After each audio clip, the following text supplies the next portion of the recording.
C'est l'heure du remaniement, c'est aussi l'heure d'un bilan toujours alarmiste sur les efforts qui sont fournis contre le réchauffement climatique. Et ça sera bientôt l'heure des européennes. C'est avec Yannick Jadot que nous sommes ce matin, qui est l'homme idoine pour parler de tout ça et qui est tête de liste écologiste aux européennes précisément et eurodéputé.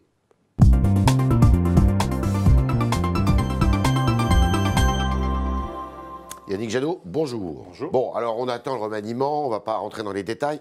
Simplement, est-ce que ce remaniement doit s'accompagner d'un changement de ligne politique ? Oui, parce que finalement, Emmanuel Macron, dans l'imaginaire de cette élection présidentielle, c'était le président qui allait réconcilier les Français autour d'un projet partagé.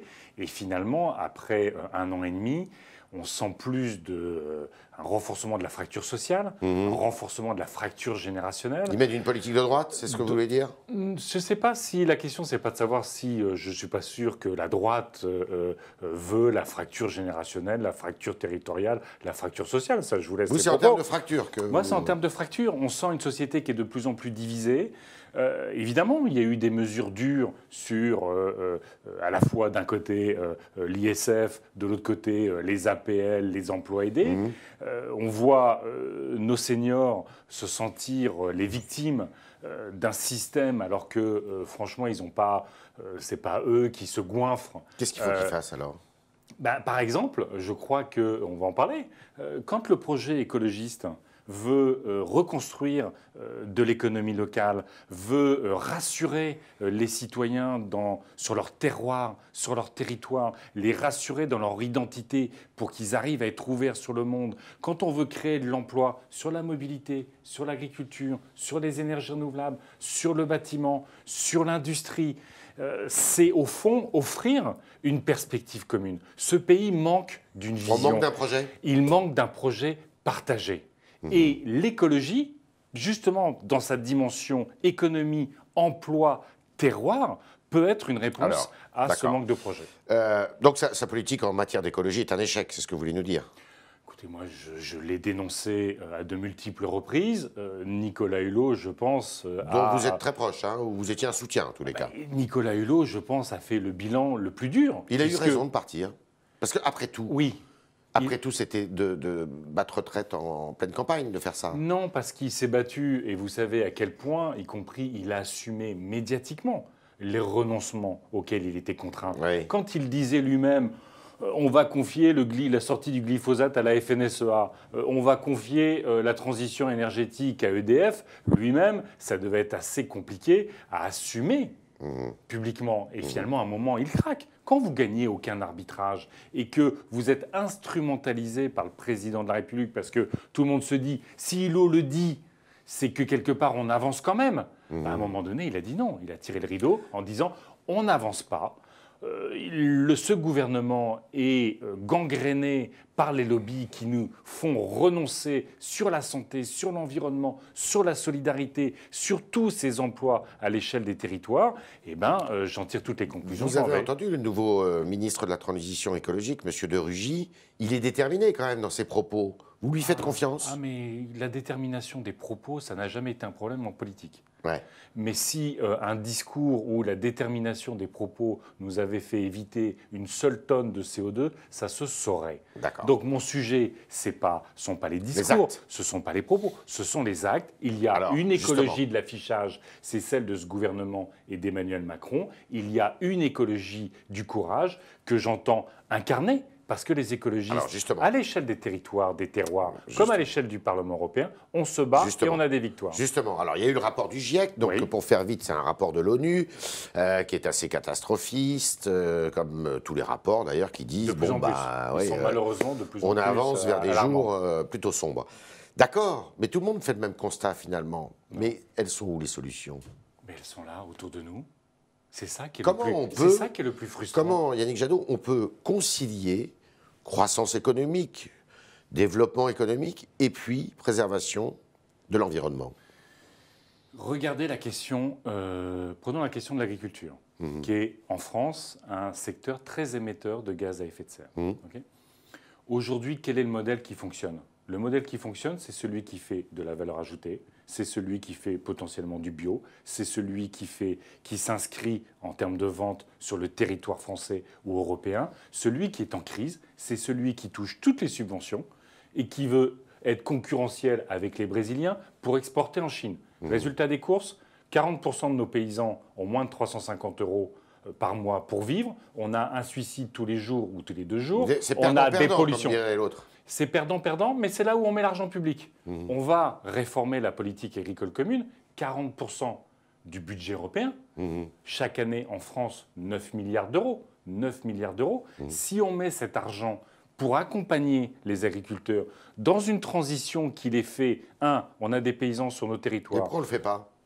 On ne le fait pas parce que vous avez une organisation agricole dont le sujet est moins d'avoir beaucoup de paysans sur les territoires, beaucoup de paysans qui font de la qualité, mais plutôt d'avoir un grand deal avec l'agro-industrie, l'agroalimentaire. Ce sont des choix politiques. Il suffirait que le gouvernement français et l'Europe changent de modèle. Prenons la question de l'énergie. Non, mais prenons l'automobile, tiens, un bon exemple. Oui. L'automobile, bon, diesel, on nous a dit que c'était mauvais, on dit c'est plutôt l'essence. L'essence est en fait plus mauvais que le diesel. Et puis maintenant, la voiture électrique, on nous dit, ah oui, mais attention, la voiture électrique, elle pollue aussi. Mais tous nos modes de vie, à un moment donné, potentiellement polluent. La question, c'est quel choix on fait pour réduire au maximum les pollutions tout en créant des emplois et en vivant bien. L'écologie, c'est pas prendre une douche froide dans le noir une fois par semaine. L'écologie, si on prend la question... On peut créer des emplois avec l'écologie. Mais bien sûr. Parce que Mme Joly, en son temps, avait dit 1 million d'emplois. Mais bon... Regardez, quelle est l'une des marques les plus dynamiques et qui produit le plus en France? C'est Toyota. Et ils font de l'hybride. Alors que PSA et Renault, de plus en plus, délocalisent. Quel est notre choix? Avoir un modèle automobile qui pollue, qui participe d'une mortalité très forte en matière de pollution de l'air et qui délocalise les emplois, ou de créer des emplois de qualité sur des sites français pour faire une automobile adaptée à la crise sanitaire et écologique? L'énergie. Regardez les rapports. Tous les jours, on a quasiment un rapport, soit de l'autorité de sûreté nucléaire qui dit à quel point nos centrales sont en mauvais état, soit pour dire l'EPR de Flamanville est une catastrophe. En 10 ans, on a multiplié par 3 le prix de l'EPR, de 3,3 milliards à 11 milliards aujourd'hui. Plus de 10 milliards, oui. Dans le même temps, le prix de l'éolien a été divisé par 2, le prix du photovoltaïque divisé par 6. Mais vous n'allez pas nous couvrir le territoire d'éolien. Mais on a la deuxième façade maritime au Quels monde. sont les pays? On n'a pas une éolienne plantée. J'ai visité la seule éolienne reliée au réseau qui est au large du Croisic. On a une boîte à Saint-Nazaire, 450 emplois pour faire de l'éolien offshore. Il n'y en a que 100 aujourd'hui parce qu'il n'y a pas de boulot. On a les chantiers de l'Atlantique qui ont une boîte avec 300 salariés. Il n'y a pas de boulot pour équiper les éoliennes. Même chose à Quels sont les à pays Cherbourg. qui s'en sortent bien? Les pays qui s'en sortent bien sur la transition écolo? Oui. L'Allemagne, 400 000 emplois dans les énergies renouvelables. Enfin, il y a beaucoup de charbon quand même. Je suis Ils contre sont le obligés charbon. de remettre du charbon. Non. Ils ont mis du charbon pour remplacer le gaz en Allemagne. Oui, mais ça c'est une saloperie. On le combat. Vous savez que les écologistes combattent le charbon. Mais ce que je veux dire, c'est que développer au Portugal, au Danemark, en Espagne, en Allemagne et ailleurs ces énergies renouvelables, c'est des PME sur tous nos territoires. Est-ce qu'on n'a pas besoin de PME sur tous nos territoires? Oui. Est-ce qu'on n'a pas besoin d'artisans pour rénover nos logements? Développer l'écologie, c'est développer les PME sur notre territoire. D'accord. Bien sûr. C'est l'écologie que nous portons, y compris dans cette élection européenne. C'est l'écologie, c'est l'Europe des terroirs. On a besoin de réinscrire et de rassurer nos concitoyens dans leur terroir, parce qu'ils aiment leur terroir. L'Europe. Alors l'Europe, vous voulez y aller seul finalement à cette élection européenne. C'est ce que vous avez dit. Alors, je ne sais pas si ce que vous mettez dans seul, moi c'est un rassemblement des écologistes. Vous ne voulez pas nécessairement d'alliance. C'est le rassemblement des écologistes, vous D'accord. avez raison. Écologistes, ça veut dire quoi? Quels écologistes? Par exemple, ceux d'Europe Écologie Les Verts, ceux qui vont venir de la société civile, ceux qui peuvent venir d'autres formations écologistes. Vous êtes toujours Europe Écologie Les Verts, vous? Oui, bien sûr. D'accord. Mais vous ne revendiquez d'autres pas formations écologistes. Hier soir, je discutais encore avec Corinne Lepage, parce que nous avons participé des mêmes combats. Donc on va voir comment ça sera à la fin. Mais voilà le type de rassemblement que je veux faire, parce que Ça ne vous a pas échappé, va se jouer sur cette élection européenne une partie de l'avenir de l'humanité. Non seulement sur notre capacité à peser sur les questions climatiques de santé, mais en termes géopolitiques, Trump, Bolsonaro au Brésil, Poutine, tout ça va nous créer un monde quand même très instable. Donc on a besoin de l'Europe, et on a besoin de l'Europe pour offrir un monde à notre jeunesse. On ne va pas faire comme les Anglais, boucher l'horizon à notre jeunesse. Ça sera une liste estampillée écologiste. C'est pas question de s'allier avec, sauf s'ils rallient la bannière écologiste avec des socialistes, la France insoumise, le Parti communiste. Non, c'est fini ça. Ah oui, non. C'est terminé ça. Ah mais moi je suis... Parce que dans le temps, vous étiez plutôt, enfin il n'y a pas très longtemps d'ailleurs, vous étiez encore sur ce mode-là. L'élection, vous savez, on va avoir des élections municipales, on va avoir des élections régionales. Dans ce type d'élection, il est normal que des formations politiques qui veulent créer des coalitions de second tour, majoritaires, s'allient. Là, on est sur un scrutin proportionnel à un tour. Donc moi, je ne suis pas là, je suis là pour participer à sauver l'humanité. À mon échelle. Mais quand on voit le rapport du GIEC sur le climat, quand on voit les extrêmes droites qui sont en train de s'emparer de l'Europe, on doit sauver l'Europe pour sauver l'humanité. Et donc, je ne veux pas instrumentaliser ce scrutin pour recomposer la gauche française du XXe siècle. Vous visez quel score ? Vous visez quel score ? 15. C'est-à-dire aussi bien que Daniel Cohn-Bendit et les Verts, et vous y étiez de l'aventure en 2009, c'est ça ? Absolument. Et puis, donc 15%. Tant mieux si on fait plus, mais c'est l'objectif que je me fixe. Et c'est possible ? Ah bien sûr. Oui. Bien sûr. Ça vous amènerait devant le Parti Socialiste alors parce mais ce n'est pas mon sujet, je m'en fous d'être devant le Parti Socialiste. Ce que je veux, c'est avoir beaucoup de députés au Parlement européen, parce que quand on a beaucoup de députés, on gagne contre la pêche électrique, ce que malheureusement ne soutient pas le gouvernement français, l'interdiction de la pêche électrique pour sauver nos pêcheurs artisans des Hauts-de-France. On gagne contre l'huile de palme, ce que n'a pas soutenu ce gouvernement parce qu'il voulait protéger les intérêts de Total à la MED. On gagne sur la sortie du glyphosate. Là, on est en train de gagner sur le CO2 des voitures comme sur les perspectives d'énergie renouvelable. Ce sont les écologistes qui mènent ces bagarres-là. Donc, plus le groupe écologiste sera fort au Parlement européen, plus on défendra l'environnement et la santé. D'accord. Et il y aura qui sur votre liste ? Vous êtes d'accord ? Il y aura qui sur votre liste ? Pour l'instant, on a la partie Europe Écologie Les Verts qui a été désignée. Qui va pas truster tous les premiers postes quand même. Non, on a fait rentrer Damien Carême comme numéro 3 de la liste, parce que Damien Carême, c'est la démonstration que c'est possible. Damien Carême, il est sur une zone, il est maire de Grande-Synthe, une zone à forte difficulté sociale. Ça fait 10 ans que sa cantine est passée en bio. Il vient d'instaurer les transports gratuits. Il a montré qu'on pouvait accueillir les réfugiés qui étaient sur notre territoire, qu'on pouvait les accueillir dans la dignité. Et bien, typiquement, Damien Carême, pour moi, c'est la démonstration que tout ce que nous portons, c'est possible. Bon, eh bien, on va continuer alors. Eh bien, on continue. On va continuer. On est avec Yannick Jadot. Tête de liste des écologistes aux élections européennes. Et puis on continue avec vos questions, chers internautes, et Valentin Pilate qui est avec nous.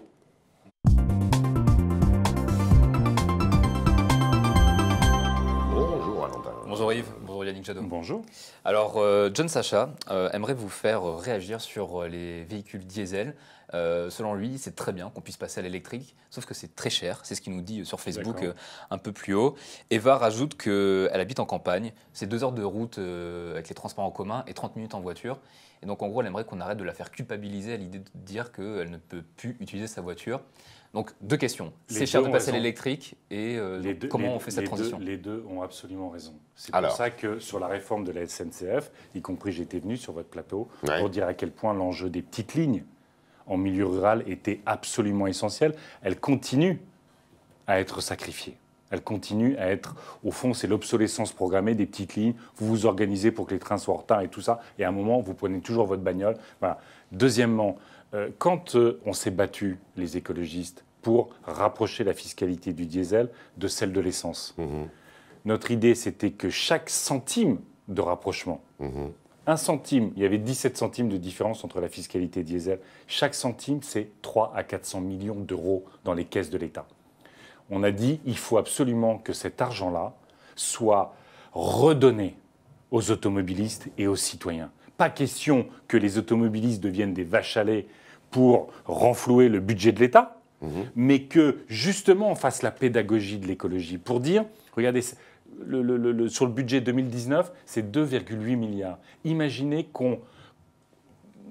que ces 2,8 milliards deviennent des primes à la conversion automobile. Vous imaginez comment on pourrait soutenir à la fois l'industrie du véhicule électrique, mais les personnes pour s'équiper en véhicule électrique. Vous imaginez le magnifique plan d'investissement sur les trams, les transports collectifs, dont chacun voit en permanence qu'ils sont le plus souvent saturés. On dit que les batteries polluent, notamment la fabrication de ces batteries. Mais c'est la première discussion. Oui. Vous voyez, vous mettez une éolienne, ça pollue. Ça pollue le paysage. Et ça pollue moins que le charbon. Mais une éolienne, quand elle tombe, à la limite, il y a un lapin mal placé, une centrale nucléaire, quand elle explose, c'est tout un territoire qui disparaît. Une prochaine question, celle de Dominique. Pourquoi ne pas faire comme le Portugal pour les économies d'énergie, notamment les panneaux solaires? Bon, c'est vrai qu'on n'a pas les mêmes conditions climatiques, il fait plus beau au Portugal qu'en France. Mais ça marche très bien, les panneaux solaires dans le nord de l'Europe. Aujourd'hui, vous avez des panneaux solaires. On les importe de Chine. Mais pourquoi on les importe de Chine? Je me suis battu, j'ai mobilisé le Parlement européen pour qu'on mette des droits anti-dumping sur les panneaux chinois. Simplement, là encore, l'Europe avait fait son travail, y compris la Commission européenne avait fait son travail pour imposer des droits anti-dumping et protéger nos centaines d'entreprises et nos milliers de salariés. Simplement, à un moment donné, les Chinois, quand ils viennent en Europe, ils ne vont pas voir l'Union européenne. Ils vont voir les Grecs en disant « si vous nous mettez des droits anti-dumping, on n'investit plus dans le port du Pirée ». Ils vont voir les Français, ils les menacent sur le vin. Ils font du chantage partout dans les pays européens et nous n'avons pas, et c'est un désastre de ce point de vue-là, nous n'avons pas une position commune vis-à-vis de la Chine pour défendre nos intérêts industriels vis-à-vis des Chinois et défendre nos industries d'avenir. Alors parlons de ces boucheries vandalisées ces derniers temps par des antispécistes ou associations véganes. J'ai un commentaire de Jean-Claude, je l'ai trouvé très intéressant. J'aime manger de la viande, mais pas trop, et d'un animal qui a été respecté. Il met entre parenthèses donc pas de poulet batterie ou ferme à 1 milliard de cochons pour nourrir les affamés. C'est l'état d'esprit qui doit changer. Est-ce que vous êtes d'accord avec ça? Mais comment concrètement est-ce qu'on arriverait à faire changer? Ça c'est une question. Il faut changer. Les actions qu'on voit, ce sont des crétins. Violent. C'est insupportable. Ça, vous condamnez. C'est insupportable parce qu'ils délégitiment le combat noble, légitime contre la souffrance animale dans l'agro-industrie et les élevages industriels. Mais qu'est-ce qui nous oblige à faire des fermes de 1000 vaches, de 5000 vaches, de 30 000 vaches comme aux États-Unis ou comme certains ont le projet en France aussi, hein. Mais bien sûr, rien ne nous oblige à faire ça.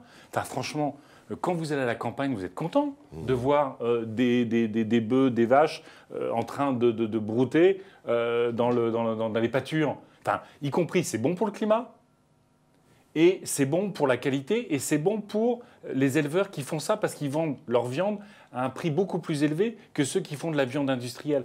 Il est là, c'est la même discussion. Rien ne nous oblige à nous mettre dans la concurrence internationale pour être plus compétitifs par rapport aux Brésiliens.